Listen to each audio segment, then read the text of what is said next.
The Sunrisers hosting the Mumbai Indians. Later today. Hyderabad, not quite the fortress that the Savai Mansingh is, but nonetheless, they've had a decent record there. I was interested in that ground because I looked at that Sunrisers lineup. They potentially can play 4 spinners if they want. Shakib is in good form, and they've got all kinds of spinners. They had Rashid, and they could play Nabi if they wanted.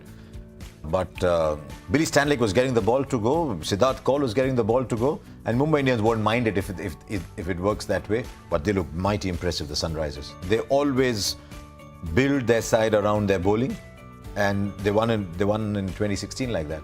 But the pitch, if it does, it probably helps both sides. Mumbai Indians, a visiting side, they'd prefer the ball coming onto the bat, prefer a bit of extra bounce. I was just thinking the one big factor is waiting for Pandya. I mean his fitness, because it changes the look of Mumbai. The way they look as a team, it changes if Hardik Pandya is not in that team.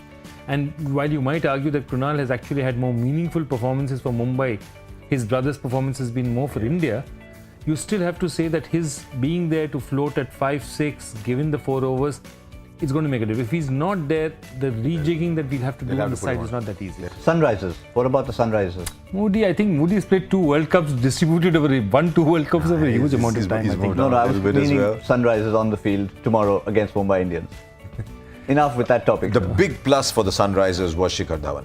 Huge plus for Shikhar Dhawan, because sometimes he starts slowly, and they benefited hugely from having Warner and Dhawan batting together.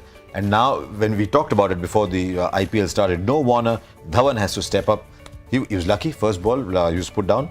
But if Dhawan can continue batting like that, it takes a lot of heat off Kane Williamson.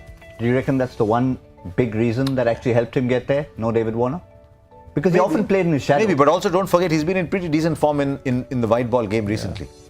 And the other thing is that David Warner was good for him, because a lot of time when he was struggling, David Warner would just take the scoring pressure off him. And that, I'm not sure Kane Williamson is that capable of doing it, but now that Dhawan's got one big one, he'd probably do the same to Kane Williamson. And I think that's the kind of team they are, because the spirit of that team is about sharing. Okay, you're not having a great patch, let me just see you through a bit.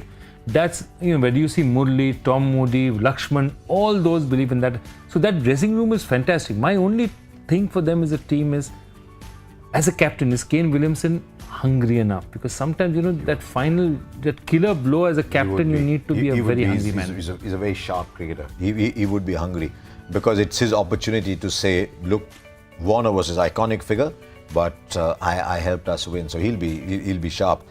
There's another big plus they had, which is Siddharth Kaul. They've got a lot of fast bowlers in that side, a lot of Indian fast bowlers. So if you get a chance, you've got to take it. 4 overs 2 for 17 or something like that. Yes, 4 overs 17, on. but also letting the ball rip. He looked very impressive.